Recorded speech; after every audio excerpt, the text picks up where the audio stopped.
Okay, thinking of playing Boots and Saddles, Air Cavalry in the 80s, part of the Assault game series.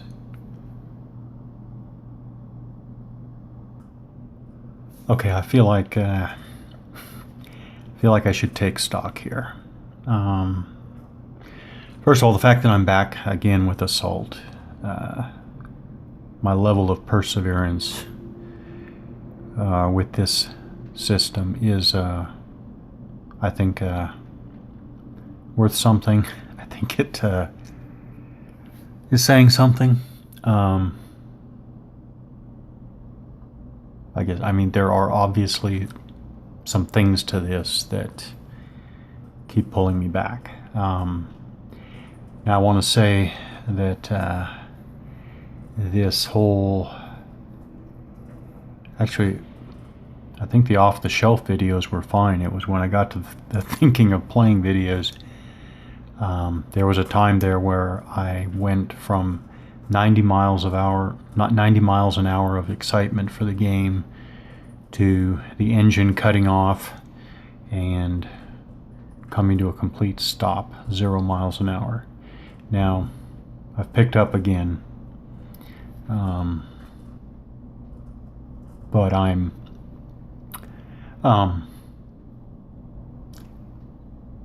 what can I say? I don't think my enthusiasm level is ever going to get back to where it was before, but it was very high, so maybe that's fine. I am cautious now as I play and try to understand the rules. I'm cautious now whether I'm actually playing correctly or not. I think I am at this point. Okay, what I was going to do is I was going to continue on playing. All right, so the first Soviet company that was wiped out caused one hit, which is one step of M1 tank losses, and that's it. So I thought maybe the second company comes in, maybe the second company simply has better luck and survives by wiping out that first position. The problem is, I realized at this point, the Americans are simply going to reorient. Why wouldn't they? I'm not going to admin to the point where I'm going to say that the Americans aren't going to do this because there are notional forces on the flanks or whatever. No, I'm not going to go that far.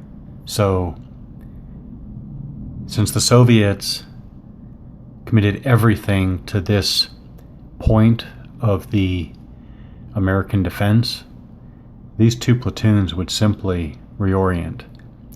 And it's even if the Soviets wound up with a whole platoon left, they're not going to take even one of these positions. So it doesn't seem time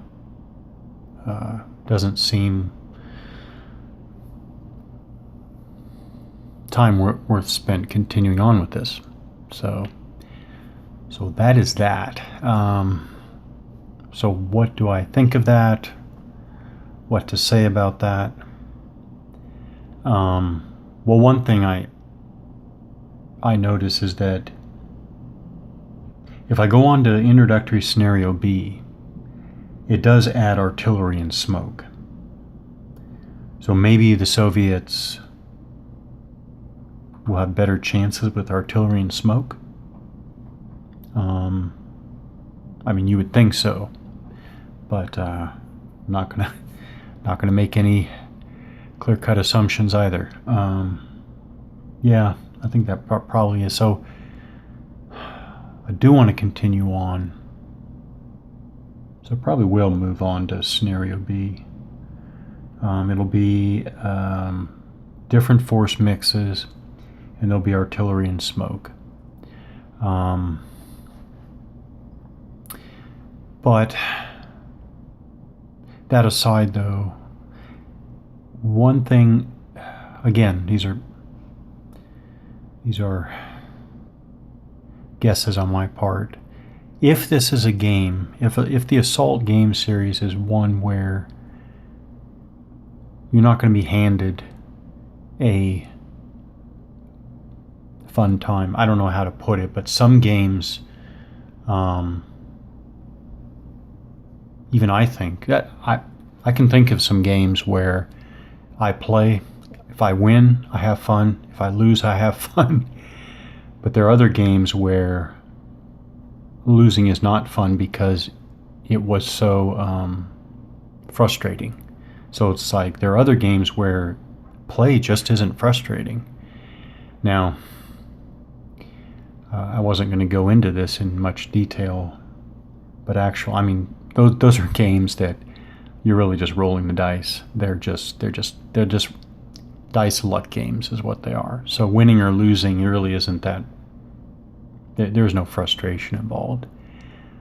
But a game like this, I can think of TCS as another example where you really feel like you have to figure things out, and you're not going to just be handed a good play time whether you win or lose. So the Assault game series could be one of those games where, if you're the Soviets, and if you advance across open ground against American defenders that are already in position, you're going to get decimated, and you're going to get decimated every time. And you just have to figure out something else to do. And that's that. So I may not have explained that well, but it would be okay for me if this is that kind of game, because I like games where, well, basically it's kind of, it's a rough learning curve. So yeah,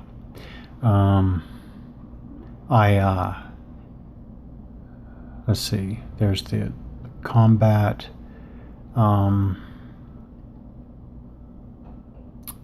the whole thing about rolling, you get your 2-hit number or less, you score a hit, or if you score equal to or less than 2 less than your hit number, you cause 2 step losses. That's pretty hefty kill probabilities. But let's see. I was going to use this time, and I have successfully used this time to decide, I am going to move on to Introductory Scenario B, because there are things about this game that are just really enticing. And that's what I was going to say. I was thinking about this since the last time I played. I have probably played more games, war games, of this scale and scope, which I'll explain in a minute, than any other kind of war games. These are, I think, the Panzer Blitz, Panzerleiter lineage. So the scale and scope is platoon units, anywhere from 150 to 250 meters per hex, and turns of anywhere from 3 minutes to 15 minutes.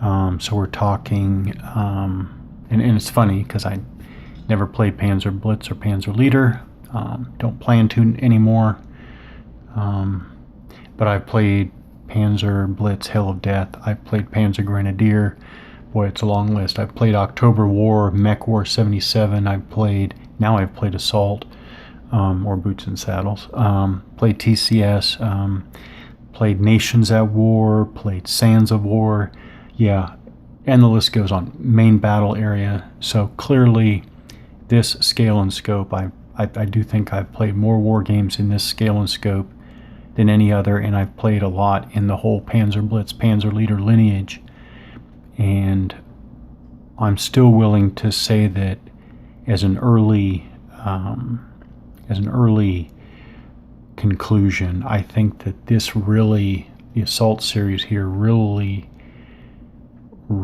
hits it on the nail. I'm not sure this scale and scope can really even be done much better. I still think that MBA, virtually forgotten MBA, main battle area, is still, well, I do think that's still the very, very best. And TCS. But anyways, I'm going to move on. Introductory Scenario B will be coming next.